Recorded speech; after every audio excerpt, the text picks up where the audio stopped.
Assalamualaikum warahmatullahi wabarakatuh. Hadirin muhtaramin, para habaib, para ulama, para asatidz, para masyayikh sesepuh yang hadir bersama kita di malam ini. Di khusus guru mulia kita Abu Jatuh Dai Allah Habib Ahmad bin Naufal Jindan, mudah-mudahan Allah telah menyambut umur beliau. Para tamu kita dari Tarim, Wabillahi taufiq Allah Habib Muhammad bin Idris, Syekh Munir bin Zuhair,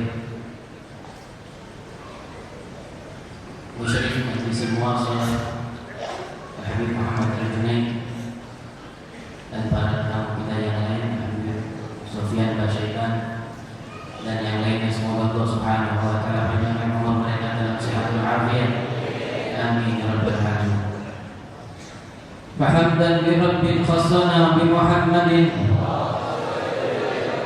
wa anqadhana min dhulmatin wa dayajiri.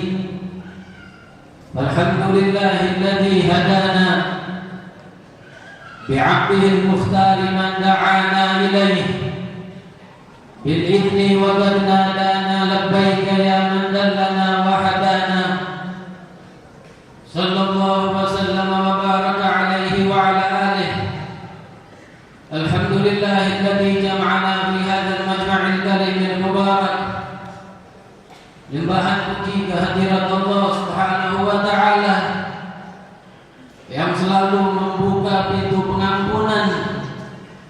Ia yang memiliki setiap jiwa hamba yang beriman dan juga yang membangkang kepada Allah. Semua tunduk di bawah kekuasaan Allah Rabbul Alamin.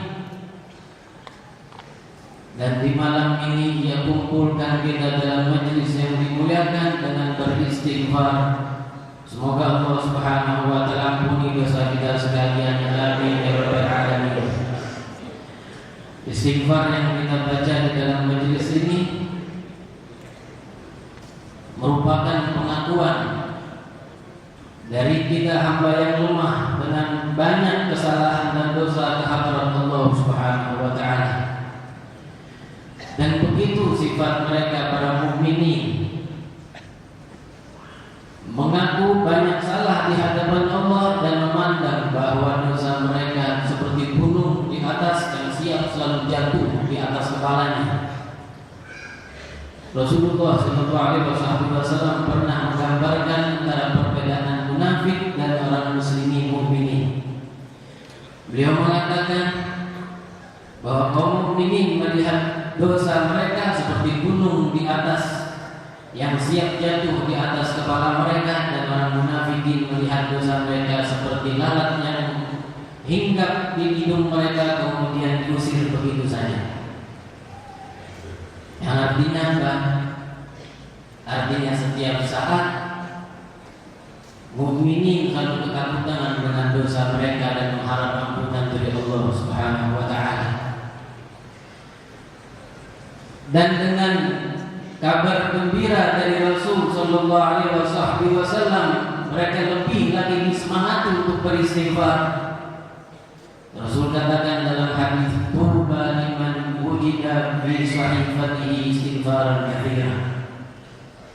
Beruntung mereka yang didapatkan di dalam lembaran amal mereka istighfar yang banyak. Kita akan kembali ke alamul akhirah dan nanti kita akan menerima amal ibadah dan segala pekerjaan kita tertulis di dalam sahifah amal, di dalam lembaran amal yang akan diterima oleh seluruh makhluk. Yang beruntung dan menjadi penduduk surga menerima amal kitab amal itu dengan tangan kanan mereka, dan yang dirugikan Allah akan menerima dengan tangan kiri dari belakang pundak mereka. Semoga aku dan kalian dijadikan penduduk surga Allah Subhanahu wa taala. Di saat itu, ketika seorang yang beriman menerima kitab amal dan kemudian dia baca, lalu didapatkan banyak istighfar, maka Rasul sudah mengatakan dan mengabarkan sejak dia hidup di alam dunia, beruntung orang itu. Maka sirna semua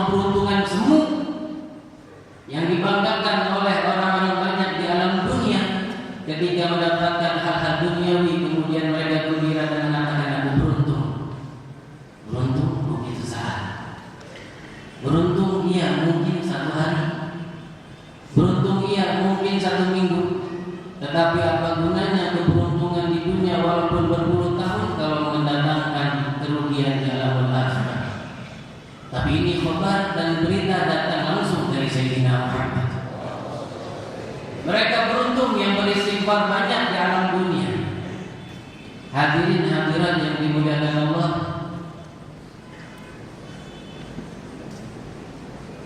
seorang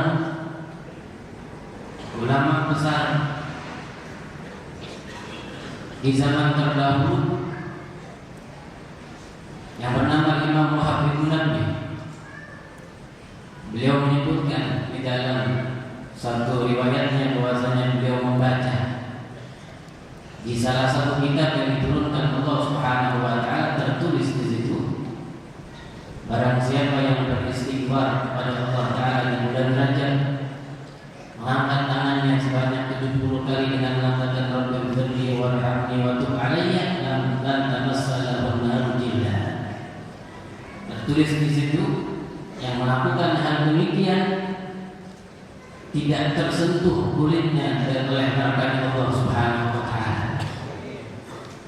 Dan aku dan kalian diberikan taufik pada Allah untuk beristighfar di malam ini. Semoga kita diselamatkan dari azab Allah. Amin ya rabbal alamin. Terlebih tadi istighfar setelah salat. Istighfar yang kita lakukan setelah salat sebagaimana banyak dilakukan kaum muslimin mengikuti para salaf, datang di dalam hadis sahih riwayat Imam Bukhari dan Muslim. Dalam hadisnya yang panjang, di potongan hadis itu Rasul mengatakan, wal malaikatu yusalluna ala ahadikum ma dama fi majlisihi yaquluna Allahumma ighfir lahu, Allahumma arhamhu, Allahumma tub alaihi. Kata Rasul, para malaikat mereka berselawat atas salah seorang dari kalian selama dia masih duduk di tempat sholatnya, belum beranjak dari tempat sholatnya. Malaikat itu berkata, ya Allah ampuni dia, ya Allah sayangi dia, ya Allah terima tobatnya. Lafaz itu persis dengan lafaz yang kita ucapkan, Allahumma ighfir lahu, Allahumma arhamhu, Allahumma tub alaihi. Dan kita mengatakan Rabbighfirli warhamni wa tub alaihi. Jika di dalam pembahasan suratul Fatihah, kalau ada seorang makmum yang berjamaah dengan imamnya kemudian mengucapkan amin bareng dengan aminnya imam, maka disebutkan dalam hadis diampuni dosa orang ini karena aminnya telah berbarengan dengan aminnya malaikat. Aminnya berbarengan dengan aminnya malaikat, karena malaikat tidak mengucapkan amin setelah imam membaca Al-Fatihah berbarengan dengan aminnya imam, dan makmum yang berbarengan dengan aminnya imam bareng dengan aminnya malaikat. Diampuni Allah, kenapa? Karena berbarengan dengan aminnya malaikat. Yang beristighfar setelah sholat fardu, belum beranjak dari tempat sholatnya, permintaan istighfarnya, permintaan ampunannya bareng dengan permintaan ampunan malaikat, dan yang seperti ini tidak ditolak oleh Allah Subhanahu wa taala. Semoga aku dan kalian diampuni dosa kita semua. Amin. Hadirin hadirat yang dimuliakan Allah, istighfar ini adalah syiar kaum muslimin dan mukminin. Bahkan Rasul banyak beristighfar, dan sering kita dengar bahwa beliau selalu beristighfar di setiap harinya 100 kali, dalam satu riwayat lebih dari 70 kali. Dan beliau bahkan diperintahkan untuk beristighfar untuk para umat dan sahabatnya khusus. Dalam ayat Al-Quran Allah Ta'ala berfirman, wa bima rahmatin minallahi linta lahum walau kunta faddan ghalidhal qalbi lanfaddu min hawlik fa'fu anhum wastaghfir lahum wa shawirhum fil amr fa idza 'azamta fatawakkal 'ala Allah. Kata Allah dalam ayat ini ditujukan pada awalnya wasallam. Fabima rahmatin minallahi linta lahum, dengan karena sahabat rahmat dari Allah Subhanahu wa taala engkau berlemah lembut kepada mereka wahai kekasihku Muhammad. Jikalau engkau berlaku bengis terhadap mereka, niscaya mereka akan lari darimu, maka maafkanlah mereka dan beristighfarlah untuk mereka dan ajaklah mereka musyawarah. Fa iza azamta fatawakkal 'ala Allah, jikalau engkau sudah bertekad dalam satu urusan maka bertawakallah kepada Allah Subhanahu wa taala. Di antara mereka para sahabat tidak ada yang maksum kecuali Sayyidina Muhammad. Beliau tidak akan melakukan dosa dan kesalahan pada hak Allah. Dan beliau tahu mereka para sahabatnya manusia-manusia yang terkadang berdosa dan menyalahi perintah Allah Subhanahu wa taala. Allah telah mengatakan kepada kekasihnya, seakan dia mengatakan, wahai Rasulku, mereka itu banyak salah, mereka itu banyak kurang dibanding denganmu. Engkau mempunyai akal yang sempurna, engkau mempunyai jiwa yang bersih, tapi walaupun mereka demikian, ajak mereka musyawarah. Walaupun dengan demikian, mintakan kepadaku untuk dosa-dosa mereka agar aku ampuni dosa mereka. Walaupun dengan demikian mereka banyak bersalah kepadamu dan kepada Allah Ta'ala, khusus untukmu, wa'fu anhum, maafkan mereka. Begitu syiarnya Rasulullah SAW. Beristighfar untuk orang yang di sekelilingnya, untuk kaum mukminin dan untuk para sahabatnya pada khususnya. Maka sudah dari zaman dahulu istighfar, permohonan ampun dari seorang hamba kepada Allah Subhanahu wa taala, syiar untuk para anbiya, syiar milik para sholihin, syiar milik para muqarrabin, dan terlebih lagi di bulan Rajabul Haram yang dihormati Allah Subhanahu wa taala. Tentu karena kehormatan bulan ini, istighfar dan pengampunan permintaan ampun di bulan ini lebih didengar Allah Subhanahu wa taala. Semoga aku dan kalian diliputi dengan limpahan istighfar dan diliputi dengan banyak ampunan dari Allah Subhanahu wa taala. Dibersihkan hati dan kalian keluar dari bulan Rajab dan sampai di bulan Sya'ban kita sudah lebih siap untuk menghadapi bulan Ramadan. Allahumma barik lana fi Rajab wa Sya'ban wa balighna Ramadan. Allahumma barik lana fi Rajab wa Sya'ban wa balighna Ramadan. Allahumma barik lana fi Rajab wa Sya'ban wa balighna Ramadan.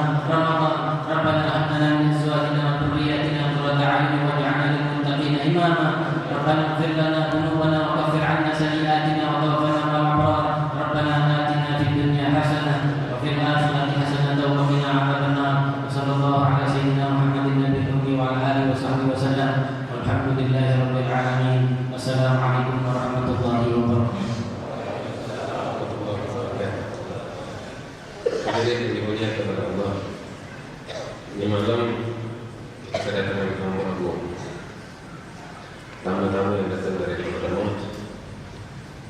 Bersama kita ada Allah Al-Fahid Syekh Munir bin Sa'ad Al-Bazahir yang datang dari Hadramaut. Beliau seorang dai yang juga banyak mengisi di televisi. Beliau juga seorang muhadis yang berkecimpung di dalam ilmu tarikh dan lain sebagainya banyak. Nah, dan insya Allah kita akan mendengar sedikit nasihat dari beliau yang sangat bermanfaat.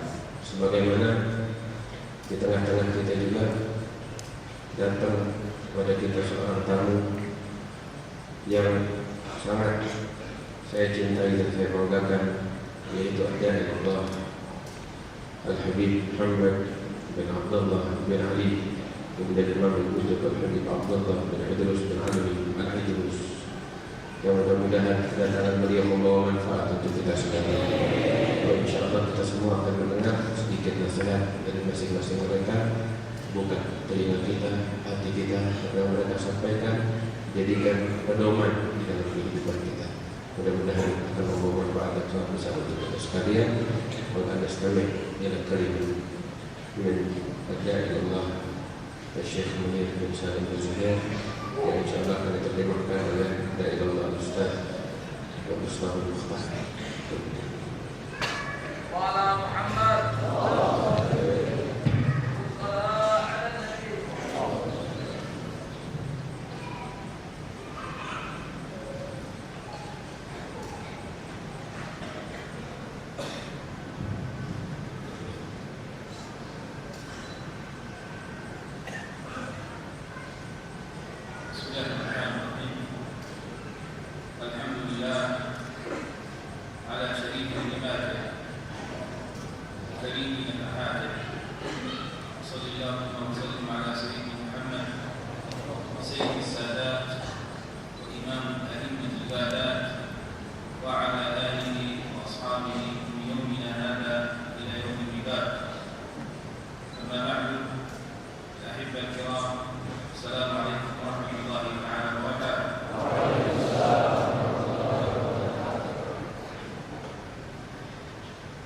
Alhamdulillah, beliau Syekh Munir membuka ceramahnya dengan memuji kepada Allah Subhanahu wa taala, yang mana Allah Subhanahu wa taala memberikan anugerah yang luas kepada kita, dan beliau berselawat kepada Nabi Muhammad SAW, pimpinan daripada pimpinan yang mudah-mudahan kita juga mendapatkan berkah daripada Nabi Muhammad SAW.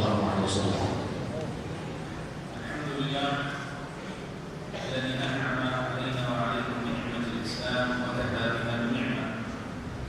Dan segala puji bagi Allah Subhanahu wa taala yang melimpahkan kepada kita nikmat Islam dan nikmat iman, yang mana dengan kedua nikmat tersebut maka sempurna nikmat-nikmat yang kita dapatkan. Alhamdulillah ala ni'mat al-intiman ila Rasulillah alaihi salatu wassalam wa kafa biha ni'mah. Segala puji bagi Allah Subhanahu wa taala, kita berkumpul pada malam hari ini, berkumpul di majlis Rasulullah sallallahu alaihi wasallam bersama Rasulullah sallallahu alaihi wasallam, maka sempurnalah di atas kesempurnaan tersebut nikmat dari Allah Subhanahu wa taala. Alhamdulillah ala ni'mat at-ta'afi bainana wa bainahum bi idzatillah wa kafa biha ni'mah. Dan segala puji bagi Allah Subhanahu wa taala yang menghimpun kita dan menjadikan kita satu hubungan, yaitu satu hubungan persaudaraan antara suatu hubungan akidah, yaitu la ilaha illallah, yang mana dengan hubungan saudara kita dihimpun menjadi bersaudara, maka sempurna juga kenikmatan tersebut yang diberikan oleh Allah kepada kita. Wa bainanakum min baldatil karim baldatil ilm wal ulama sulaha wal awliya نقول لكم أننا نحبكم في الله تعالى. Dan sungguh beliau katakan kepada kita, beliau datang dari kota yang sangat jauh, kota Terim, yang dimana dikatakan kota Terim adalah kota ilmu, kota di mana markas para aulia dan para sholihin, yang mana beliau katakan beliau datang ke tempat ini, tidaklah beliau datang ke tempat ini kecuali karena cinta kepada kita semua karena Allah Subhanahu wa taala. جاء من حديث عنه عليه الصلاة والسلام أن الحب في الله الحب في الله من أوثق روى الإيمان. Dan beliau katakan datang salah satu hadis dari Nabi Muhammad SAW, siapa yang cinta karena Allah, benci karena Allah, ini adalah suatu tali yang kuat daripada iman seseorang. من ثمار المحبة في الله سبحانه وتعالى أن الله سبحانه وتعالى المتحابين فيه يظلهم في يوم القيامة كظل العرش يوم لا ظل إلا ظله. Dan beliau katakan buah hasil yang diperoleh bagi seseorang yang menjadi hubungan karena Allah Subhanahu wa taala, dikatakan oleh malaikat bahwa dia akan mendapatkan naungan daripada naungan Allah Subhanahu wa taala, di mana tidak ada naungan pada hari tersebut yaitu kecuali naungan Allah pada hari kiamat tersebut. من السبعة الذين يظلهم الرحمن تعالى تحت ظل عرشه يوم لا ظل إلا ظله أخوان تحابا في الله اجتمع عليه وتفضل عليه. Dan dimasukkan orang yang cinta karena Allah Subhanahu wa taala dalam suatu golongan yang disebutkan oleh Nabi Muhammad SAW, yaitu dimasukkan dalam 7 golongan, yang mana satu dari golongan tersebut adalah orang yang mana 2 orang yang menghubungkan diri cinta karena Allah, maka dia mendapatkan naungan di hari kiamat yang mana tidak ada naungan daripada naungan Allah Subhanahu wa taala. إذن من أسباب انتماء المحبة لله سبحانه وتعالى على وجه الحقيقي المربوط بالإخلاص أن نكون نحن وإياكم سبب هذا الشيء في الآخرة تقتضي العرش الرحمن يوم لا ظل إلا ظله. Dan beliau katakan tidaklah kita berkumpul dan tidaklah kita berhibur dan kita saling satu sama lain bersaudara dan berhubungan kecuali hakikatnya adalah irtibat, yaitu ikatan yang kuat karena Allah dan ikhlas tidak mencari kecuali karena Allah Subhanahu wa taala, sehingga nanti datang kita di hari kiamat kita dimasukkan oleh Allah dalam satu golongan yang berada di dalam naungan Allah Subhanahu wa taala. لذلك كان النبي محمد عليه الصلاة والسلام يعلم أصحابه المحبة لله سبحانه وتعالى. Oleh karenanya Nabi Muhammad SAW mengajarkan para sahabatnya untuk mencintai karena Allah Subhanahu wa taala. جاء عنه في الحديث الصحيح أن رجلا من أصحابه كان جالسا معه عليه الصلاة والسلام ورأى بعض الصحابة يمر في الطريق فقال يا رسول الله إني أحب هذا بالله فقال له النبي محمد عليه الصلاة والسلام هل أخبرته بذلك؟ قال لا بل قم فاخبره. Kemudian dikatakan pernah satu ketika duduk satu orang bersama Rasulullah SAW. Kemudian saat tersebut lewat satu orang yang lain. Kemudian orang yang duduk bersama Rasulullah mengatakan di hadapan Rasulullah SAW bahwasanya aku cinta kepada orang yang lewat tersebut, wahai Rasulullah. Maka Rasulullah SAW, apakah engkau telah mengabarkan akan cintamu kepada orang tersebut? Maka dia katakan tidak. Maka berdirilah engkau, kabarkanlah kepada orang tersebut secara sendiri. فقام إليه وأسرع نحوه وقال إني أحبك بالله تعالى. قال له أحبك الله الذي أحببتني من أجله. Dan maka orang tersebut menghampiri orang yang telah lewat tersebut dan mengatakan seumpama yang dia katakan di hadapan Rasulullah SAW dan mengatakan aku sungguh cinta kepada engkau karena Allah Subhanahu wa taala. Maka ini orang menjawab, sungguh Allah akan mencintai orang yang mencintai diriku yang mana cintanya karena Allah Subhanahu wa taala. ولهذا الحديث لتجديد معنى المحبة بيننا وبينكم ولأمر الرسول صلى الله عليه وسلم بذلك نقول لكم أننا نحبكم بالله سبحانه وتعالى. Dan sebagaimana beliau katakan dan bawakan hadis ini, dan beliau katakan sungguh tidaklah aku datang kepada kalian dan aku berdiri di hadapan kalian dan aku sekarang menyampaikan sesuatu kecuali karena cinta kepada kalian karena Allah Subhanahu wa taala. بل أخبر النبي محمد عليه الصلاة والسلام في الحديث الصحيح الآخر عن عظمة هذه المحبة وأنها سر من أسرار التفاعل بين السماء والأرض تتحرك في السماء حركة عظيمة تنزل منها النبحات وشريك الجبال. Ketahuilah datang dari hadis Nabi Muhammad SAW yang lain tentang keagungan seseorang yang mencintai atau cinta, maka cinta tersebut adalah suatu rahasia yang sangat luar biasa. Sebagaimana dikatakan bahwasanya antara langit dan bumi dia mempunyai suatu ikatan yang kuat, yang mana ikatan yang kuat ini, pergerakan bumi dan pergerakan langit ini membawa manfaat yang luar biasa yang banyak bagi orang yang hidup di bawahnya dan di atas. فجاء الحديث عنه عليه الصلاة والسلام أن رجلا من السابقين سار من بلدة إلى أخرى فأنزل المولى تعالى من السماء ملكا يتبعه وقال له هذا الملك يا هذا لماذا أنت تذهب من هذه القرية إلى تلكم القرية. Dan dia mengatakan bahwa dalam satu hadis Nabi Muhammad SAW ada seseorang berpergian dari satu negeri ke suatu negeri yang lain. Kemudian Allah Subhanahu wa taala turunkan dari langit malaikat yang tugasnya disuruh untuk menanya oleh Allah Subhanahu wa taala kepada orang tersebut. Maka ini malaikat bertanya, wahai kita, apa yang kau kerjakan? Kenapa engkau pergi dari negeri yang satu ke negeri yang lain? Apa yang kau kerjakan? فقال هذا الرجل إني أذهب من قريتي إلى تلكم القرية لأزور أخا لي في الله تعالى. Sungguhnya aku meninggalkan, aku berjalan dari satu kota, dari satu negeri ini menuju negeri yang satu tersebut tidak lain kecuali tujuan menziarahi, untuk mendatangi, untuk silaturahmi kepada saudara-saudara yang mana aku kunjungi beliau karena Allah Subhanahu wa taala. فله الملك هل بينك وبينه شيء من المعاملات المالية والمادية تريد أن تكافئه عليها وتجازي عليها؟ Dan malaikat kembali bertanya kepada satu orang ini, apakah engkau menziarahi dia, mendatangi dia, mengunjungi dia karena ada suatu hubungan muamalah atau jual beli yang mana engkau ini mengambil keuntungan atau ingin memberikan keuntungan pada dia? قال لا إني أحبه لله تعالى. Dan dia mengatakan ini orang, tidak, aku mengunjungi dia karena Allah Subhanahu wa taala. ما هي الإشارة التي أخبره بها الملك؟ Ini adalah sesuatu isyarat yang dikatakan oleh malaikat Allah Subhanahu wa taala. قال له الملك إني ملك من السماء ولست من البشر أنزلني المولى تعالى إليك لأخبرك أن الله تعالى أحبك كما أحببته.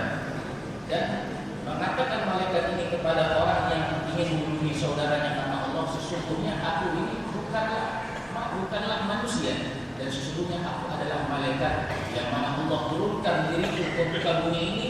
Allah utus aku untuk memberikan kabar gembira kepada engkau, sebagaimana engkau cintai saudaramu karena Allah, maka sungguh Allah cinta kepada engkau.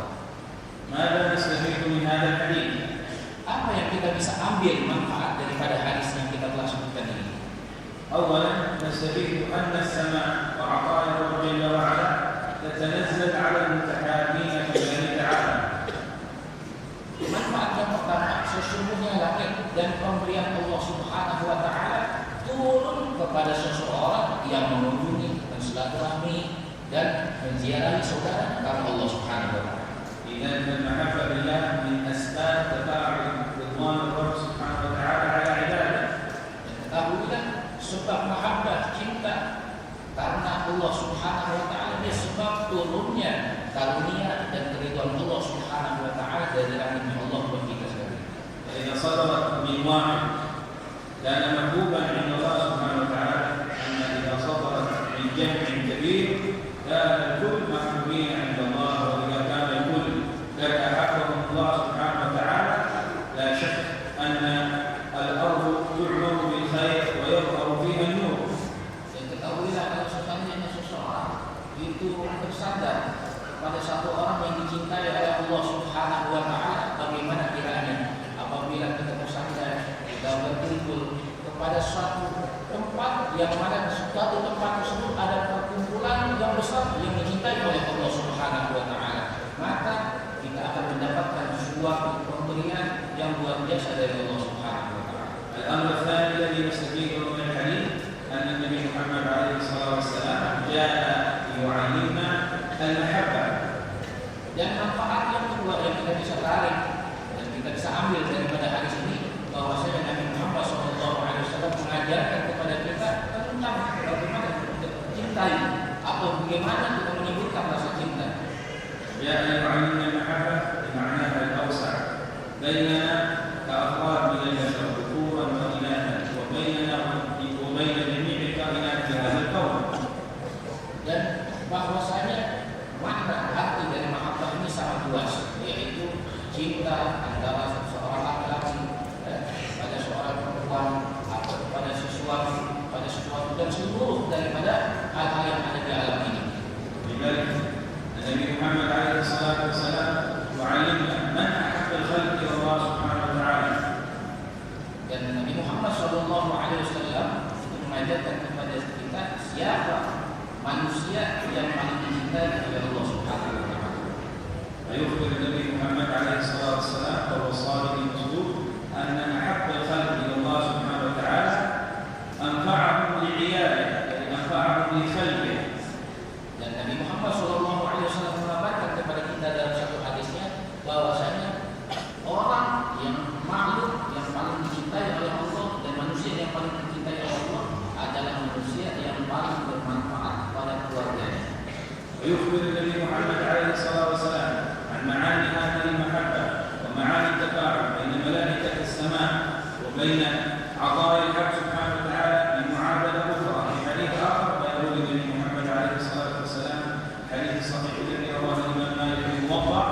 من عاد مريضا في الصباح استغفر له 70,000 ملك حتى يمسي، ومن استغفر المولى ومن زار مريضا في المساء استغفر له 70,000 ملك حتى يصبح. Yang dikatakan bahwasanya manfaat yang ketiga, bahwasanya berhubungan dengan masalah mahabbah ini, cinta ini, yang dikatakan ada salah satu hadis lain daripada Nabi Muhammad SAW.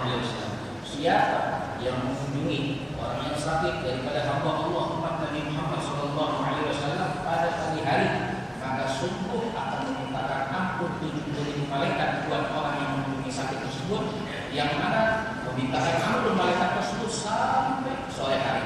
Dan siapa yang mengunjungi menjenguk orang sakit daripada umat Nabi Muhammad dan hamba Allah, maka dia pun diberikan ampunan atau dimintakan ampun oleh malaikat Allah Subhanahu wa taala sampai daripada sore. لماذا المولى سبحانه وتعالى يكلف هذا العدد الكبير من الملائكة بالاستغفار لنا؟ Dan sebagaimana dikabarkan bahwasanya malaikat itu memintakan ampun karena meminta ampun kita kepada Allah Subhanahu wa taala. لأن زيارة المريض إشارة من إشارات وجود المحبة بين المسلم والمسلم. Karena mengunjungi orang sakit adalah suatu isyarat, yaitu cintanya seorang muslim dengan muslim yang lain, sehingga dia mendapatkan ampunan dari Allah daripada memintakan ampunnya malaikat-malaikat Allah Subhanahu wa taala. ولأنك أظهرت المحبة لهذا المريض ينزل المولى تعالى 70,000 من الملائكة يستغفرون لك إن زهد من الصباح إلى المساء، وإن زهد من المساء يستغفرون من المساء إلى الصباح، يقولون وهو مستجاب الدعوة لأنهم يطيعون الله ما أمره ويفعلون ما يؤمرون، يقولون اللهم اغفر له اللهم ارحمه. Dan sebagaimana apabila kita menampakkan hal mahabbah kepada saudara kita yang lain, karena kecintaan kita pada saudara yang lain, maka wujud adanya penampakan cintanya kita kepada saudara kita yang lain, ini yang menyebabkan Allah Subhanahu wa taala memberikan suatu pemberian, yang mana pemberian tersebut Allah wujudkan 70.000 malaikat, yang mana 70.000 malaikat tersebut bertugas untuk memintakan ampun buat kita yang mengunjungi orang sakit, yang apabila kita mengunjungi orang sakit tersebut pada pagi hari, maka malaikat memintakan ampun buat kita sampai sore. Apabila kita mengunjungi sore hari, maka 70.000 malaikat tersebut memintakan ampun buat kita sampai pagi hari. Dan ini dikatakan malaikat ini, mereka ini mempunyai bilang jam dakwah, doanya tidak pernah ditolak. Doa mereka, para malaikat tidak pernah ditolak. Kenapa? Sebab para malaikat itu mereka yaf'aluna ma yu'marun. Mereka mengerjakan apa yang diperintahkan oleh Allah. La ya'sunallaha ma amara. Tidaklah mereka malaikatnya Allah Subhanahu wa taala sedikit pun memaksiati Allah dan selalu mentaati Allah daripada perintah-perintah Allah. Sehingga malaikat-malaikat ini memintakan ampun buat kita dengan doa Allahumma firna warham. Ya Allah, ampunkanlah bagi orang yang mengunjungi orang sakit tersebut dan sayangilah mereka. بل يفتح لنا النبي محمد عليه الصلاة والسلام وهو الرحمة المهداة من أبواب الخير الشيء الكبير، ويقول النبي محمد عليه الصلاة والسلام لأصحابه كما في صحيح مسلم: من منكم يدخل من أبواب الجنة الثمانية. Kemudian sesungguhnya Allah membuka buat kita kasih sayang Allah Subhanahu wa taala dengan diutusnya Nabi Muhammad SAW. Dan dikatakan bahwa ana rahmatul muhdah, bahwasanya Nabi Muhammad mengatakan aku adalah kasih sayang dari Allah muhdah yang dihadiahkan buat kalian. Sehingga Nabi Muhammad SAW mengatakan, siapa di antara kita yang ingin masuk, yang ingin dibukakan kepada pintu surga yang pertama? لا شك أنكم أجمعين ترغبون في الدخول من أبواب الجنة الثمانية. Dan tidak diragukan lagi bahwa di antara kita semua kita ingin memasuki surga tersebut daripada pintu yang 8 tersebut. هل يوجد بيننا من لا يرغب في ذلك؟ Apakah dijumpai didapati dari kita tidak ada yang menginginkan itu? الكل يريد أن يدخل من أبواب الجنة الثمانية. Dan seluruhnya kita sepakat semuanya mau masuk surga dari pintu yang 8 tersebut. فما هي الأعمال التي تجعل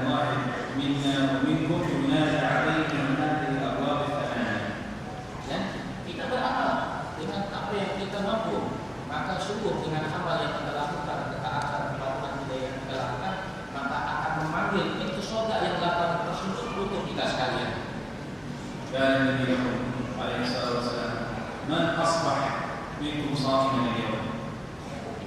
Dan Nabi Muhammad SAW mengatakan, siapa yang mana terbagi-bagi hari dia berpuasa.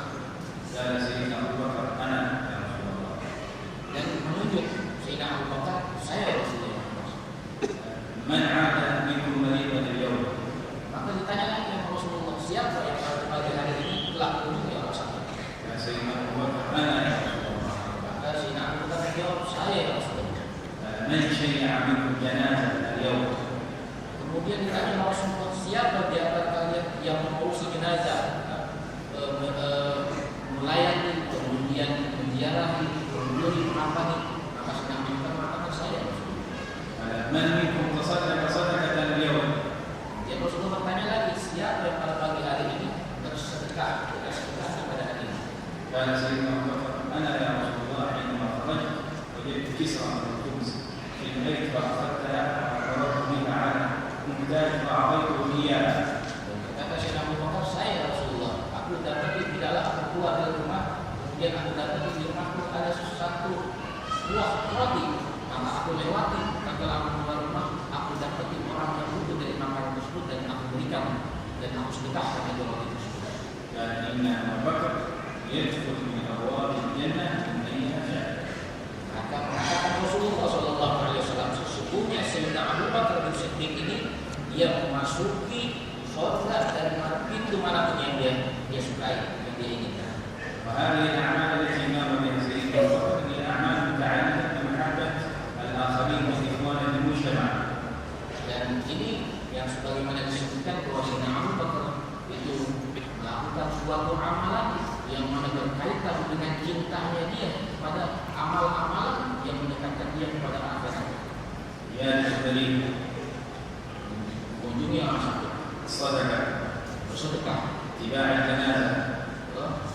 ikut sholat jenazah dan mengurus jenazah. هذه الأعمال تدل على أنه يحب المجتمع ويحب الأمة. Dan ini amal menunjukkan bahwa dia cinta pada suatu perkumpulan dan cinta kepada umat. ففي هذا صار ينادى على يوم القيامة من أبواب الجنة الثمانية يدخل من أيها شاء. Ini yang menyebabkan nanti di hari kiamat pintu surga yang 8 tersebut akan memanggil, akan berseru untuk Sayyidina Abu Bakar, wahai Sayyidina Abu Bakar, masuklah ke dalam surga kami, ke dalam surga yang mana dari pintu mana saja yang kau sukai. والصوم الذي هو العمل الرابع الذي كان يلازمه سيدنا أبو بكر رضي الله تعالى عنه وأرضاه من الأسباب المهيئة للقلب لأن يحب الآخرين. Dan amalan puasa ini adalah amalan yang mana menyebabkan Sayyidina Abu Bakar bin Siddiq ini keluar cahayanya dan berkaitan dengan cintanya dia kepada akhirat. فقد جاء من الحديث الذي رواه حافظ المنذري في كتاب الترغيب والترهيب أن الصوم يطفي وحر الصدر أي الأمراض التي تكون في القلب يذهبها. عليك بالصوم فإنه يطفي وحر الصدر. Dan bahwasanya datang satu hadis di dalam kitab Targhib wa Tarhib bahwasanya amalan puasa itu dia ini memadamkan daripada panasnya daripada hati. Maka dikatakan alaikum bis-shaum fa innahu يطفي وحر الصدر. yudhi wahar sadar. Karena sesungguhnya amalan puasa ini bisa menyejukkan dan bisa menenangkan daripada apa yang ada di hati kita dan dada. فإذا كان القلب نظيف وسليم حينها يكون قابل لمحبة الآخرين من أهل لا إله إلا الله أجمعين. Sebab hati yang mana hati tersebut bersih dan selamat dari noda, dari perbuatan dosa, dari kotoran-kotoran, maka ini yang menyebabkan tergeraknya orang-orang Muslim yang memiliki kalimat la ilaha illallah mencintai diri dia. ومن أحب لابد أن يكون لهذه المحبة صفة وهي أن تكون المحبة لله سبحانه وتعالى وما ثبت فيه من صفات الخير لا لشكله ولا لهيئته ولا لماله. Dan ketahuilah bagi orang yang ingin menghiasi dirinya daripada cinta tersebut, maka hiasilah juga dirinya dengan sifat-sifat yang tadi disebutkan oleh Syekh Mulia tersebut. Yang mana apabila dia hiasi dirinya dengan sifat-sifat mulia tersebut, amalan-amalan mulia tersebut, inilah yang menyebabkan dia mendapatkan suatu anugerah yang luas dari Allah. Wa akhtimu bi amrayn anna a'zam man sawwara hadhihi al-mahabba di a'la as-suwar wa Sayyidina Muhammad alaihi salatu wassalam. Dan beliau tutup ceramah beliau dengan dua hal. Yang pertama bahwasanya gambaran cinta yang sesungguhnya adalah Nabi Muhammad sallallahu alaihi wasallam. A'adana li hadhihi al-mahabba wa tajsim hadhihi al-mahabba bain as-sahaba al-awwalin wal akhirin wa hatta man la yubad lahum minhum ashab al-hayat al-basirah. Dan inilah suatu timbangan apabila kita mencinta, lihat timbangan kita, yaitu adalah Nabi Muhammad SAW. Timbangan para sahabat ketika mencintai sesuatu yang berharga di hatinya, jiwanya diberikan untuk Nabi Muhammad SAW. Maka jaa Rasulullah SAW marra bis-suq wa wajada sahabi ilayhi wa lahu jalibi wa kana min sifatihi annahu jamil al-khilqa ay jabih al-shakl. فجاء إليه النبي محمد عليه الصلاة والسلام من خلفه واحتضنه وأغمض عيونه في راحتيه الشريفة وجره إلى صدره وأخذ يمازحه صلى الله عليه وسلم ويقول من يشتري مني هذا العبد. Dan dikatakan oleh beliau bahwasanya pada satu kali Nabi Muhammad SAW berjalan di satu pasar, kemudian bertemu salah satu sahabat daripada sahabat Nabi Muhammad SAW. Kebetulan ini sahabat punya sifat yang mana sifatnya tersebut cuma bercanda. Maka Rasulullah SAW ini datang dari arah belakang beliau, kemudian menutup kedua mata sahabat ini, kemudian dirapatkan dada Rasulullah kepada orang ini. Dan Rasulullah SAW yang menutupi tangan orang tersebut, sahabat tersebut adalah tangan mulia Nabi Muhammad SAW. Dan berkata Rasulullah SAW, siapa yang mau beli daripada hamba saya ini atau hamba ini?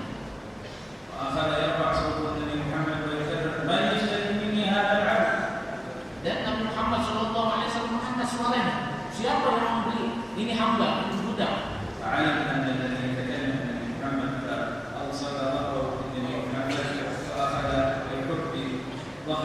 صدر النبي محمد يريد الضرب أكثر وأكثر ويقول يا رسول الله لكن تجدني كاسدا أي لا يشتريني أحد لأنني كبير الشك. Dan ini tatkala Rasulullah SAW mengangkat suaranya kepada sahabat, maka ini sahabat mengetahui bahwa suara tersebut adalah milik Nabi Muhammad SAW. Maka tatkala dia ketahui ini suara yang miliki ini suara adalah Nabi Muhammad, maka dia bersandar, dia bersandar kepada dada Nabi Muhammad dan dia gerak-gerakkan, dia gosokkan punggungnya ke dada Nabi Muhammad SAW. Buat apa dia gosokkan? Dia bersandar kepada dadanya Nabi Muhammad agar memperoleh berkah yang sangat banyak ketika bersentuhan kepada Rasulullah SAW. Maka tatkala dia sudah puas, dikatakan oleh sahabat, berkata kepada Nabi Muhammad, Rasulullah, jangan kau jadikan aku ini bisa dibeli oleh siapapun, sebab aku mempunyai rumah yang kurang bagus. وأخبر النبي محمد عليه الصلاة والسلام حديث هذا العبد التي لا تنحصر في الظاهر إنما ترتبط بالباطن قال ولكنك عند الله لست بفاسد. Dan lihatlah, ini sahabat yang mana mengerti arti cinta. Maka Rasulullah SAW mengatakan sesungguhnya jangan kita lihat daripada fisik lahirnya seseorang ini orang, ini hamba.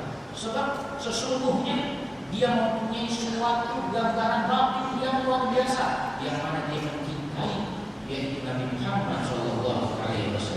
Maka sungguh orang tersebut diberikan kabar oleh Rasulullah SAW sebab punya sifatnya dia, cintanya dia kepada Nabi Muhammad, yang mana itu adalah hakikat batin yang keluar daripada hatinya, mencintai Nabi Muhammad dari batinnya. Maka sungguh Allah Subhanahu wa Ta'ala tidak melihat segi gambaran zahirnya orang tersebut. في الحديث المشهور عنه عليه الصلاة والسلام أنه قال: رب أشعث أكبر ذو تمرين مدفوع بالأبواب لو أقسم على الله لأبره. رب أشعث أكبر. Maka dia orang yang sangat bahagia, orang yang berbahagia. ذو تمرين مدفوع بالأبواب لو أقسم على الله لأبره. Yang mana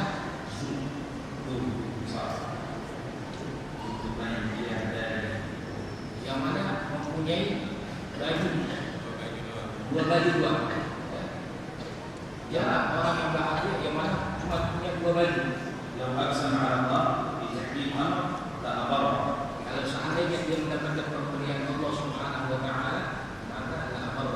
Maka ini orang sungguh adalah orang yang sangat bahagia. ختاما المسألة الأخيرة: من الذي يحبه؟ ومن الذي يسلم له أزمة هذه القلوب؟ Sekarang yang kedua beliau katakan, siapa yang kita cintai? Kemudian kita berikan kepada siapa hati kita yang mahal ini?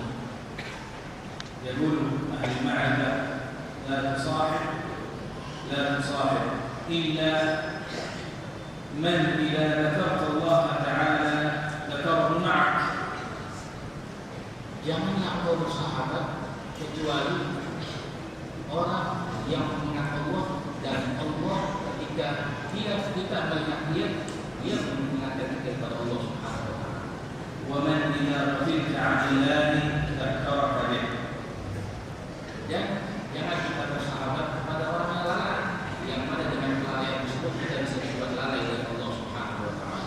فإذا أخذنا هذا الضابط وجعلناه في حياتنا لا يمكن أن يقع الواحد منا في مخلوق، لأن المعرفة لا يتم بهذا الكلام إلا عن يمين.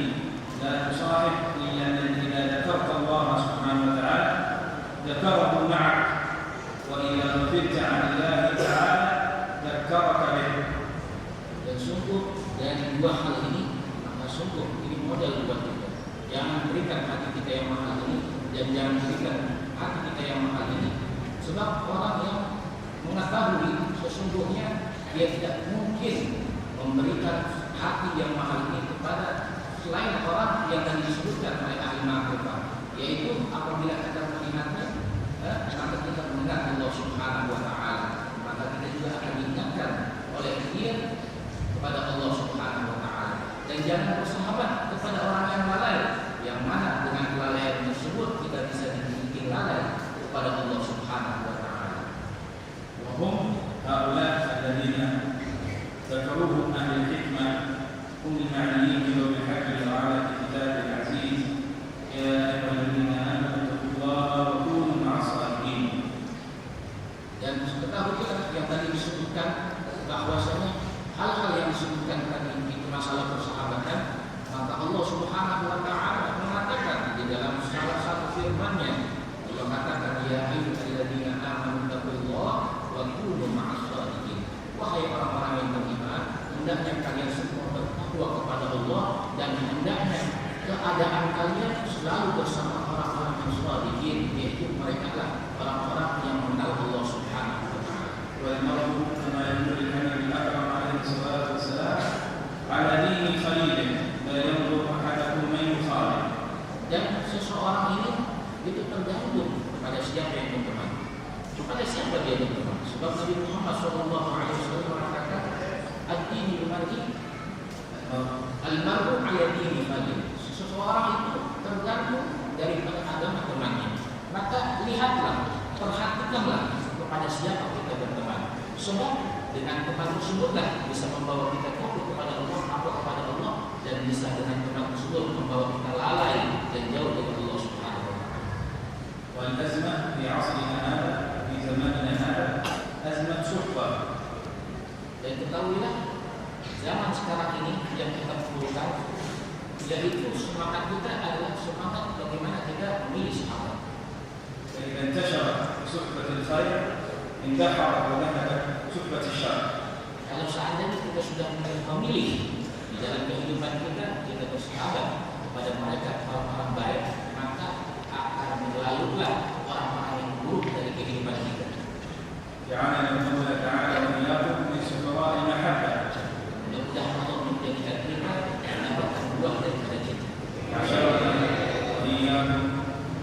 مع سيد الأحبة. Dan mudah-mudahan Allah mengumpulkan kita semua bersama Nabi Muhammad SAW. وسلامنا وإياكم من حوله الشريف من أعظم شرفه. Dan mudah-mudahan kita semua mendapatkan bagian daripada minuman dari telaga Nabi Muhammad SAW dan kebukaan daripada nama Nabi Muhammad SAW. اللهم إنا نسألك زيادة الدين وبركة العمر وصحة الجسد وسعة الرزق وتوبة عند الموت وشهادة عند الموت ومغفرة بعد الموت وعفوا عن الفساد وعانا من العذاب ونصيبا من الجنة وزدنا النظر إلى الرشد الكريم.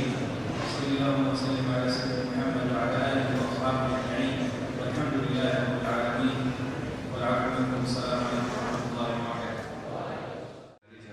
Sedekah ini 4 perkara kalau kita jalani, insya Allah kita masuk surga lewat itu yang mana ini.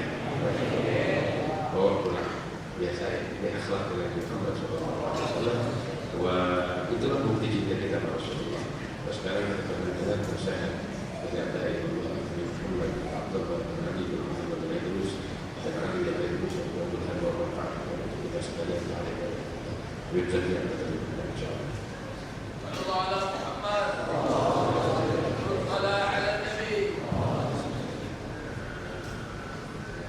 Bismillahirrahmanirrahim. Alhamdulillah ta'ala ala kulli ni'matin wa minnatin takarrama biha 'alaina wa jama'ana wa iyyakum fi majlisi Rasulillah sallallahu alaihi wasallam.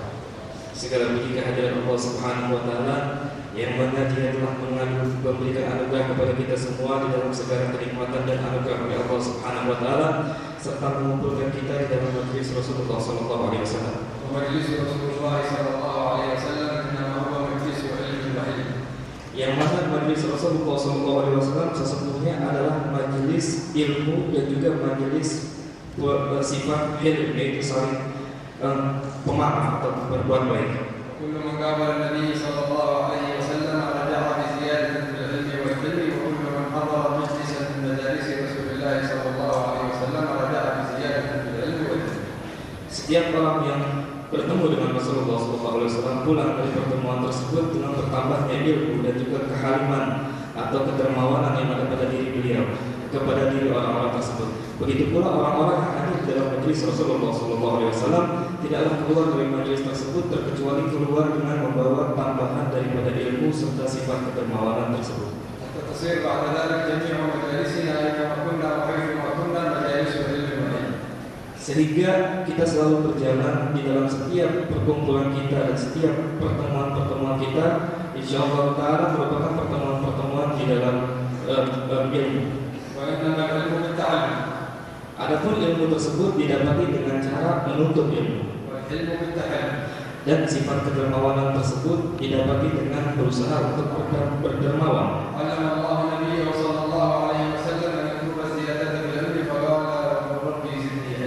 Allah Subhanahu wa taala mengajarkan kepada Nabi Muhammad SAW untuk meminta kepada Allah Subhanahu wa taala berdoa untuk mendapatkan tambahan ilmu sehingga diajarkan dengan doa Rabbi zidni ilma, yaitu ya Allah tambahkanlah kepadaku ilmu. فمن سمع فائدة من الفوائد وحفظها وقيدها وعمل بها صار عالما وعاملا بها وصار بهذا العمل وبهذا العلم يترجى عند الله تعالى مرتبة في العلم والعمل. Adapun mereka orang-orang yang mendapatkan atau mendengar suatu faedah atau suatu pelajaran, kemudian menghafal faedah tersebut, pelajaran tersebut serta menulisnya, itu termasuk orang-orang yang mendapatkan suatu ilmu dan mengamalkan ilmu serta mendapatkan derajat di sisi Allah Subhanahu wa taala semakin tinggi sebagai orang yang memiliki ilmu dan mengamalkan ilmu tersebut.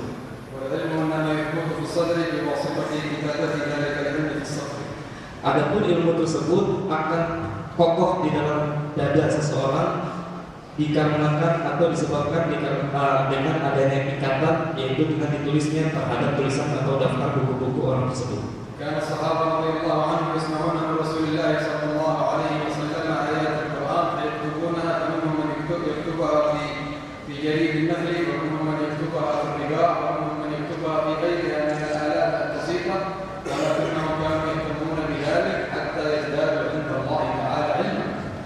Dahulu kala para sahabat mendengarkan ayat-ayat Al-Quran yang diucapkan oleh Nabi Muhammad SAW. Kemudian mereka menuliskan apa yang mereka dengar dengan alat-alat yang masih sangat sederhana. Sebagian dari mereka ada yang menuliskan di dalam pelepah korma, sebagian dari mereka ada yang menuliskan di dalam kayu-kayu serta tulang belulang. Adapun maksud dari mereka semua adalah untuk memperhatikan serta menulis apa yang disampaikan oleh Nabi Muhammad SAW. Dengan keadaan seperti itu, mereka tertinggi derajatnya oleh Allah Subhanahu wa taala sebagai orang yang mendapatkan ilmu dari Allah Subhanahu wa taala. Mudah-mudahan Allah Subhanahu wa taala menjadikan aku dan kalian sebagai para alim, para ulama yang mengamalkan ilmu-ilmu yang kita dapatkan. Dan memberikan keberkahan kepada seluruh orang-orang yang hadir pada majelis pada malam hari ini.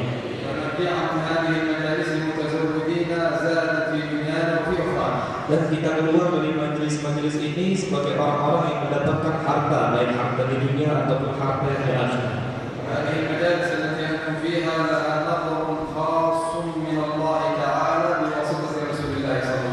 Adapun majelis yang kalian semua hadir pada malam hari ini merupakan suatu majelis yang mana majelis tersebut mendapatkan pandangan khusus dari Allah Subhanahu wa taala.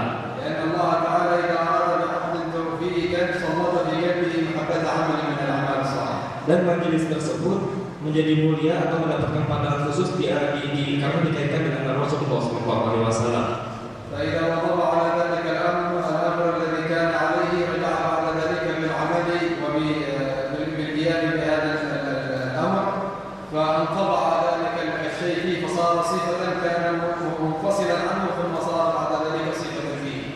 Kemudian jika disebutkan bahwasanya jika Allah Subhanahu wa taala ingin memberikan taufik kepada seorang hamba, maka hamba tersebut diberikan suatu kesempatan untuk hadir di dalam majelis-majelis tersebut serta diberikan suatu kemudahan sehingga mendapatkan ilmu-ilmu yang mana ilmu tersebut tadinya merupakan sesuatu yang terpisah dari dirinya, kemudian dia pulang dengan membawa ilmu tersebut dan mengamalkan ilmu tersebut sehingga mendarat lagi di dalam dirinya tersebut. سمعنا بالنصيحة المباركة من الشيخ المفيد جزاه الله خيرا ويكفي ويشفي في هذه الجلسة ونسأل الله تعالى أن يحببنا وإياكم بالمحبة فيه جل وعلا حتى تنتشر هذه المحبة بجميع الأمم الشرقية والغربية. Dan kita telah mendengarkan nasihat yang sangat baik dari Syekh Munir yang mudah-mudahan Allah Subhanahu wa taala memberikan kita taufik sehingga kita bisa mengamalkan apa yang disebutkan di dalam cinta-cinta tersebut sehingga tersebar rasa cinta tersebut di dalam seluruh makhluk baik yang ada di ufuk barat ataupun di ufuk timur. نحن في مكان شريف وفي زمان شريف فنتذكر شرف الزمان والمكان بما جرى على النبي صلى الله عليه وسلم من أحوال في العصر الذي جراه في هذه الدنيا.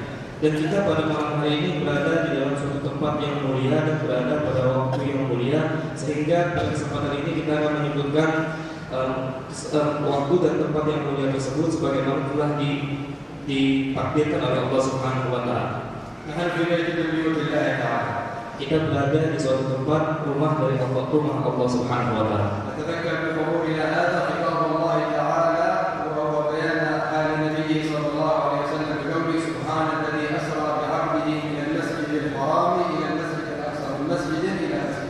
Kemudian kita berada di tempat yaitu di rumah dari rumahnya Allah Subhanahu wa taala. Kita mengingatkan bahwasanya bagaimana keadaan Nabi Muhammad SAW difirmankan oleh Allah Subhanahu wa taala di dalam ayat Al-Qur'an, segala puji bagi Allah Maha tinggi Allah Subhanahu Maha suci Allah Subhanahu wa taala yang memberikan kesempatan menjalankan Nabi Muhammad menjalankan hambanya dari Masjidil Haram menuju ke Masjidil Aqsa, dari masjid ke masjid. لنعلم شرف هذه الأماكن التي نجلس ونعتكف فيها لأن الله تعالى له وفد في كل زمان فورد في الحديث عنه صلى الله عليه وسلم وفد الله ثلاثة الحاج والمعتمر والرواد المساجد. Kemudian untuk itu kita mengingat bahwasanya tempat-tempat yang tadi disebutkan Allah Subhanahu wa taala menyebutkan masjid tersebut untuk menunjukkan keagungan dari tempat-tempat yang Allah Subhanahu wa taala agungkan. Dan juga disebutkan bahwasanya Allah Subhanahu wa taala memberikan suatu anugerah di dalam 3 hal, yaitu di dalam haji, di dalam umrah dan juga di dalam dan mengunjungi masjid-masjid. وأما شرف الزمان الذي نحن فيه فنحن في شهر حرام حرمه الله تعالى وعظم مكانته في هذه الأمة وهو شهر رجب الأصب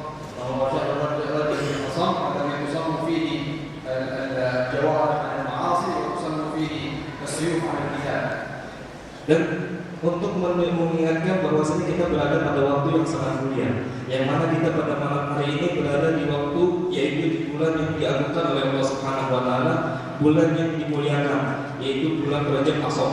Rajab Ashar disebutkan karena di bulan tersebut Allah Subhanahu wa taala mengikat anggota tubuh kita dari perbuatan-perbuatan maksiat, serta Allah Subhanahu wa taala pada bulan tersebut, pada bulan Rajab, bulan haram, mengikat dari pedang-pedang sehingga tidak terjadi pertempuran atau peperangan. بمثل هذا الشهر المبارك أسري بنبينا محمد صلى الله عليه وسلم وعرج به إلى فوق السماوات السبع. Sebagaimana pada bulan ini Nabi Muhammad SAW diperkirakan pada malam hari oleh Allah Subhanahu wa taala serta berangkat naik ke atas langit pada seperti bulan-bulan pada bulan Rajab tersebut. وقد سمعت في المجالس الماضية من أبناء جزاه الله خير وبارك الله فيه شيئا من أحوال رحلة الإسراء والمعراج.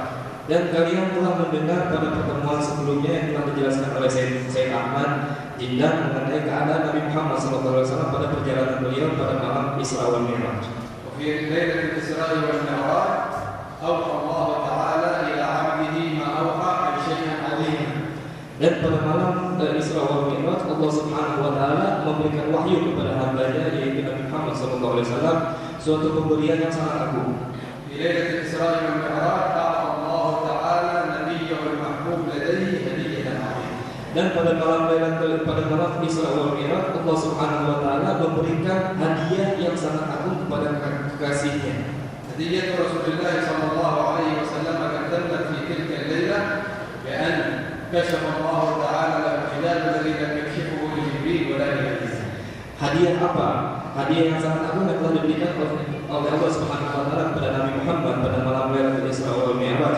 Kepada Nabi Muhammad sallallahu alaihi wasallam suatu hadiah yang sangat agung, yaitu Allah Subhanahu wa taala telah membuka tabir, yang mana tabir tersebut di antara Nabi Muhammad sama dengan Allah Subhanahu wa taala dibukakan tabir, yang mana tabir tersebut tidak pernah dibukakan kepada Jibril ataupun kepada makhluk-makhluk lainnya.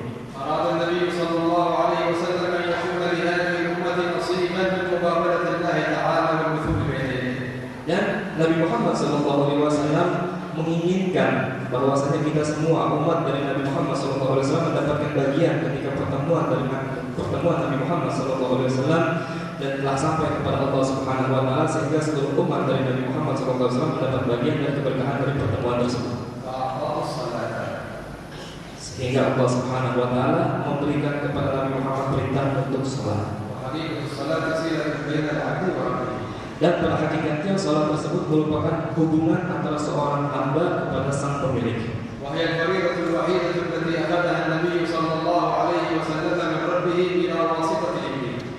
Dan ini merupakan suatu kewajiban fardu satu-satunya yang mana telah diambil atau diberikan kepada Nabi Muhammad SAW tanpa perantara malaikat Jibril. Allah Subhanahu wa taala mewajibkan kepada kita pada perintah yang pertama adalah 50 kali salat.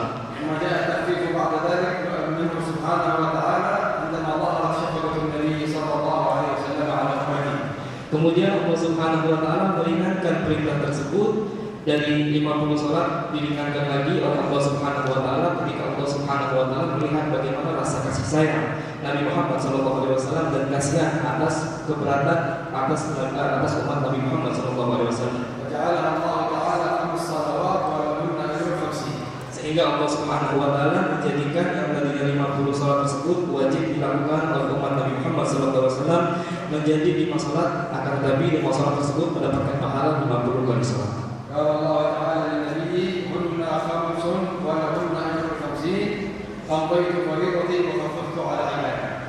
Dan Allah Subhanahu wa taala mengatakan berfirman kepada Nabi Muhammad, kewajiban-kewajiban tersebut adalah 5 salat, akan tetapi 5 salat tersebut mendapatkan pahala 50 kali salat yang aku telah berikan dan aku ingatkan kepada hamba-Ku. Wa lima kana hadhihi salat akhbarana alaihi salatu wassalam fi hadhihi al-lailah kama warada fi sahih al-Imam Muslim qala marartu lailata usriya bi ala Musa wa huwa qa'imun yusalli fi qabrihi. Dan untuk mengetahui bagaimana kedudukan sholat tersebut, sehingga disebutkan bahwasanya Nabi Muhammad SAW menyebutkan di dalam hadis bahwasanya aku ketika diisrakan oleh Allah Subhanahu Wa Taala pada malam Isra wal Mi'raj, aku melewati kuburan Sayyidina Musa dan aku melihat Sayyidina Musa sholat di dalam kuburannya tersebut. وهذا ليس في حق سيدنا موسى وحده ولكنه لعموم الانبياء فقال عليه الصلاه والسلام وان الانبياء احياء في قبورهم يصلون. Dan ini bukanlah hanya terjadi pada Sayyidina Musa saja, akan tetapi terjadi pada seluruh nabi-nabi dan utusan Allah Subhanahu Wa Taala, sebagaimana dikabarkan oleh Nabi Muhammad SAW bahwasanya seluruh para nabi itu hidup di dalam kubur-kubur mereka dan mereka semua sholat. وهذه مؤمنة التي يعطيها الله سبحانه وتعالى بعض الخليقة إذا تعلقت قلوبهم بالصلاة في الدنيا يصلون في قبورهم.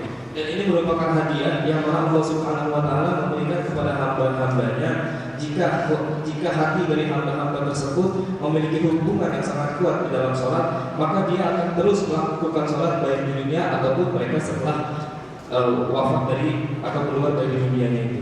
ذكر بترجمة الإمام ثابت البناني. Dan disebutkan di dalam biografi dari Imam Thabit al-Bunani أنه كان عابدا صالحا bahwasanya beliau itu adalah seorang hamba yang soleh قلبه تعلق بالصلاة dan hatinya selalu berikatan atau berkaitan dengan sholat, ولا تجده إلا مصليا أو ذاكرا أو معلما. dan tidaklah ditemukan keadaan beliau terkecuali dia sedang sholat atau sedang berzikir atau dia sedang mengajar. لما مات هذا الرجل أبو بكر Dan ketika orang tersebut wafat dan dikuburkan, ترك بعض الناس في قبره بإقباله. kemudian ada beberapa orang yang duduk di sekitar kuburan beliau. سقط من ذلك الرجل مات في قبر ثابت البناني. Kemudian salah satu dari orang tersebut ada hartanya yang jatuh ke dalam kuburan dari Imam Thabit al-Bunani tersebut. بعد أن مضى إلى بيته تذكر المال فرجع مرة أخرى فقام القبر يريد أن يأخذ المال. Kemudian orang tersebut ketika pulang dari rumahnya mengingat bahwasanya hartanya jatuh di dalam kuburan tersebut, kemudian kembali kepada kuburan tersebut dan menggali dari kuburan tersebut untuk mengambil hartanya itu. فرأى هذا الرجل أمرا عجبا. Dan orang tersebut ketika menggali kubur tersebut melihat suatu perkara yang sangat ajaib. لما حضر القبر Dan ketika orang tersebut menggali kuburan, وجد ثابت البناني قام يصلي في قبره. menemukan Imam Thabit al-Bunani sedang berdiri sholat di dalam kuburnya. وقد تركوه في الحال قبل قليل لكنه ما انتهوا من قبل إقباره إلا وقام يصلي لله تعالى كأنه في الدنيا. Padahal sebelumnya dia telah dikuburkan di dalam kuburan tersebut dan belum lama ditinggal dalam keadaan tersebut. Akan tetapi setelah dilihat setelah beberapa saat telah berdiri lagi kalau dia itu sedang sholat di dalam kuburannya sebagaimana dia sholat di dunia ini. ورد هذا الرجل التراب على القبر ثم ذهب إلى بيت أخت ثابت البناني. Kemudian orang tersebut menutup kembali setelah melihat perkara yang ajaib tersebut, menutup kembali kuburan tersebut dan menimbun tanah-tanah yang tadi. Kemudian dia pergi ke saudara perempuan dari Imam Thabit al-Bunani. فسألها عن خاص عمل ثابت البناني. Kemudian bertanya kepada saudara perempuan tersebut mengenai suatu perkara yang sangat khusus yang selalu dikerjakan oleh Imam Thabit al-Bunani. فقالت له لما تسأل؟ Kemudian saudara perempuan itu mengatakan, kenapa kau menanyakan hal tersebut? فأخبرها الخبر أنه وجد ثابت قائم يصلي في قبره. Kemudian dia memberikan kabar kepada perempuan tersebut bahwasanya aku menemukan Imam Thabit al-Bunani sedang sholat di dalam kuburannya. قالت له اشهد علي إنه منذ 40 سنة. Maka perempuan tersebut mengatakan kepada orang yang tadi bahwasanya bersaksilah, aku telah sejak 40 tahun yang lalu. وهو يدعو الله تعالى في آخر أحواله. Dan dia selalu berdoa kepada Allah Subhanahu Wa Taala di sebagian besar keadaannya. ويقول اللهم إن كنت جعلت الصلاة لأحد من خلقك في قبره فاجعلها اللهم لي. Dan di dalam doanya tersebut mengatakan, wahai Allah Subhanahu Wa Taala, wahai Allah Subhanahu Wa Taala, jika Engkau menjadikan sholat untuk beberapa hamba-hambamu di dalam kuburan-kuburan mereka, maka jadikanlah kuburan-kuburanku itu dihiasi atau jadikanlah sholat tersebut berada di dalam kuburan-kuburan. فأعطاه الله تعالى هديه. Kemudian Allah Subhanahu Wa Taala memberikan hadiah tersebut. ونسأل الله تعالى إذا وردنا إلى قبورنا أن يجعلنا من المصلين فيها. Dan mudah-mudahan Allah Subhanahu wa taala, kita berminta kepada Allah Subhanahu wa taala, mudah-mudahan Allah Subhanahu wa taala menjadikan kita di dalam kuburan-kuburan kita salat. فأي وحشة في القبر لمن كان يصلي لله تعالى فيه. Kemudian siapa yang lebih mulia lagi di antara orang yang selalu salat di dalam kuburnya, dia tetap masih salat kepada Allah Subhanahu wa taala. وأي خوف من عدم التثبيت ومن سؤال منكر ونكير لمن كان يصلي لله تعالى فيه. Dan bagaimana adanya rasa takut terhadap pertanyaan-pertanyaan dari malaikat munkar dan nakir bagi mereka-mereka yang sedang salat dalam kuburan-kuburan mereka. وأي خوف في القبر من حياته وعقبته لمن كان يصلي لله تعالى فيه. Dan bagaimana terjadinya rasa takut bagi mereka orang-orang terhadap harta keadaan atau harta yang ada di dunia mereka, dan bagi mereka orang-orang yang salat di dalam kuburan-kuburan mereka. الموت إذن بالنسبة لمثل هؤلاء الرجال إنما هو انتقال من حال إلى حال أكبر من حال الدنيا. Adapun kewafatan atau kematian bagi mereka-mereka seperti yang disebutkan barusan adalah suatu keadaan perpindahan antara suatu keadaan, yaitu dunia, menuju keadaan kubur, yang mana keadaan tersebut lebih dekat lagi kepada Allah Subhanahu wa taala. Karena sesungguhnya seseorang itu akan wafat di dalam keadaan di mana dia hidupnya. Dan keadaan dia ketika di dalam kuburnya sebagaimana keadaan dia, kesibukan dia ketika dia masih hidup di dunia.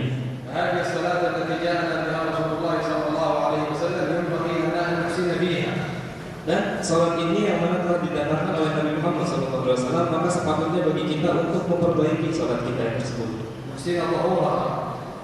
Memperbaiki bagaimana kekhusyuan dan kehadiran kita di dalam salat tersebut. Dan kita untuk memperbaiki bagaimana pengetahuan kita terhadap hukum-hukum salat tersebut. Dan kita memperbaiki bagaimana kita masuk ke dalam salat tersebut. Dan bagaimana kita memperbaiki ketika kita berdiri di hadapan Allah Subhanahu wa taala ketika kita berada di dalam salat. Dan kita melazimkan hukum-hukumnya, dan juga kita berkhusyuk di dalam salat tersebut.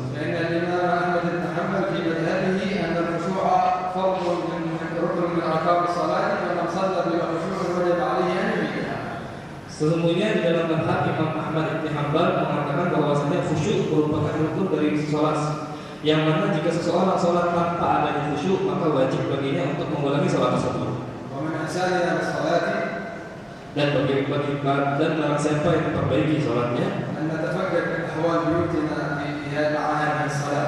dan kita juga memperhatikan bagaimana keadaan di rumah tangga kita mengenai keadaan mereka terhadap salat-salat itu.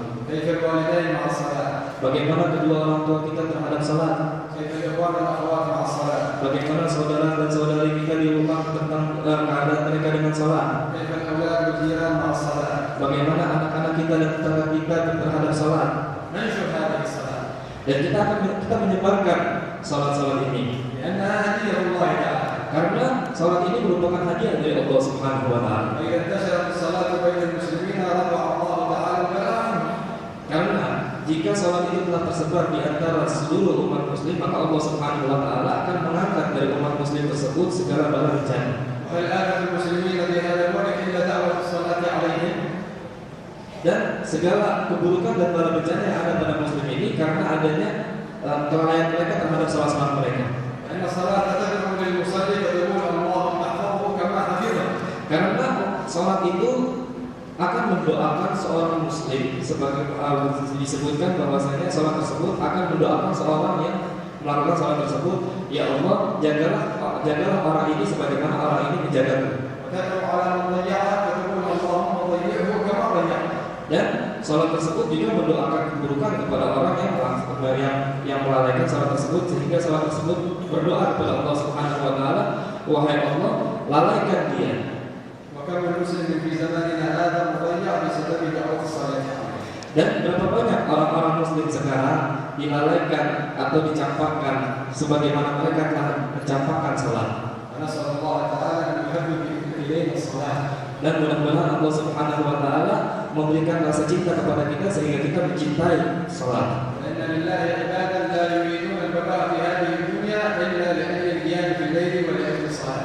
Sesungguhnya Allah Subhanahu wa taala memiliki hamba-hamba yang tidak menginginkan kehidupan di dunia, tidak ingin berada di kehidupan di dunia terkecuali dikarenakan satu hal, yaitu berdiri atau qiyamul lail, salat menghadap kepada Allah Subhanahu wa taala. نبدأ من عبارة ليلة الإسراء والمعراج بما نسمع من كلام العلماء جزاهم الله عنا خير الجزاء، ونبين هذه الفوائد ونعمل بها وينتشر ويتمدد هذا الخير في هذه الأمة ويسع ويرفع الله سبحانه وتعالى البلايا والأداء عن هذه الأمة بواسطة مثل هذه المجالس. Dan kita telah hadir di dalam majelis-majelis untuk memperingati Isra wal Mi'raj, dan kita telah mendengar nasihat-nasihat dari para ulama. Sebaiknya kita mendengarkan nasihat-nasihat tersebut, kemudian kita mencatat nasihat-nasihat tersebut dan kita menyebarkan di dalam seluruh umat muslim, sehingga nasihat-nasihat atau faedah-faedah yang telah kita dapatkan tadi bisa semakin kokoh di antara kita semua umat muslim, dan dengan kekokohan tersebut Allah Subhanahu wa taala akan mengangkat seluruh bala bencana dari umat muslim. ونحن نتحمل الأوائل من الأمر فإنه جاء إلى هذه البلدة 9 من الأولياء حملوا هم التبليغ وإيصال هذا النور إلى جميع العالمين، فنشر الله تعالى هذا النور. نحن في هذا المجلس كون أعدادنا يتضاعف بكثير على أعداد هؤلاء 9، لكن حمل في قلوبهم الهم والصدق مع الله تعالى، ونسأل الله تعالى أن يملأ قلوبنا بما ملأ به قلوبهم حتى نكون دعاة فاهمين بأمر الله تعالى. Dan kita juga mengingat bahwasanya di dalam negeri kita ini ada 9 wali songo yang disebut dengan wali songo, yang mana mereka datang kepada negeri kita di sini dengan membawa semangat untuk menyebarkan agama Allah Subhanahu wa taala dengan keikhlasan dan semangat yang mereka miliki, keteguhan dan keikhlasan yang mereka miliki, sehingga tersebar cahaya-cahaya dari mereka, sehingga Allah Subhanahu wa taala memberikan hidayah sehingga kita semua menjadi umat muslim yang sangat banyak. Keadaan kita yang hadir pada malam hari ini berlipat-lipat ganda dari jumlah 9 orang yang tadi. Bagaimana jika seseorang itu memiliki hak atau semangat untuk menyebarkan agama-agama tersebut sehingga tersebar di antara umat muslim. Dan jagalah majelis-majelis seperti ini agar kalian selalu menghadirkan, agar kalian selalu hadir dalam majelis-majelis seperti ini.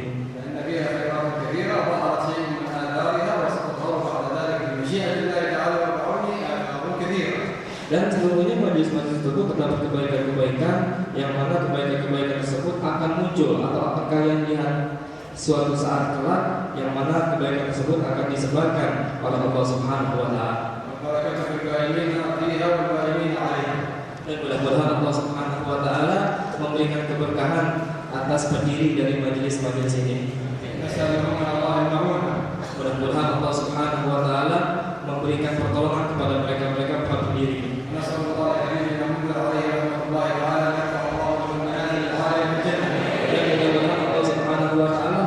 Derajat Sayyid Mundir Al-Musawa di sisi Allah Subhanahu wa taala, di surga Allah Subhanahu wa taala, di surga yang tertinggi. Mudah-mudahan Allah Subhanahu wa taala memuliakan kedudukan beliau.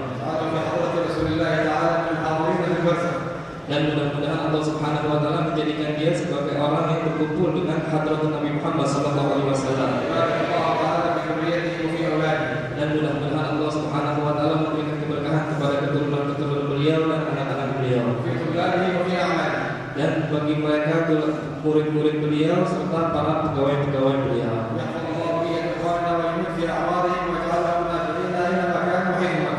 Dan juga Allah Subhanahu wa taala melindungi segala orang-orang yang hadir juga sebagai sisa dari para ulama-ulama kita, dan memberikan keberkahan kepada mereka semua. Dan mudah-mudahan Allah Subhanahu wa taala memberikan cahaya kepada kita semua dengan adanya majelis-majelis seperti ini. Dan tidaklah kita keluar dari majelis-majelis seperti ini terkecuali Allah Subhanahu wa taala telah menambahkan keimanan di dalam sanubari kita. Dan kita telah memperbaiki hubungan kita dengan Allah Subhanahu wa taala. Dan Allah Subhanahu wa taala akan menjabatkan kita suatu pejabatan yang saling memberikan manfaat dan mendapatkan manfaat.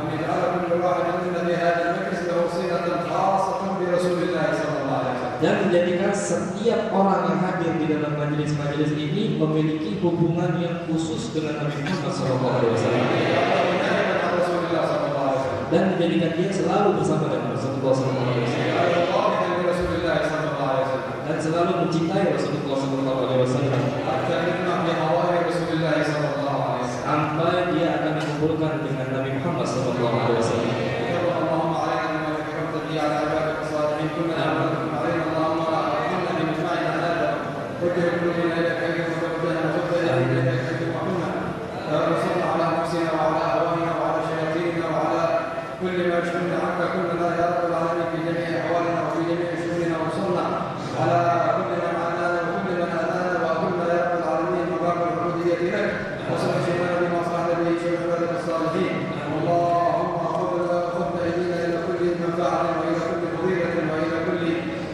طريق تستقيم فيه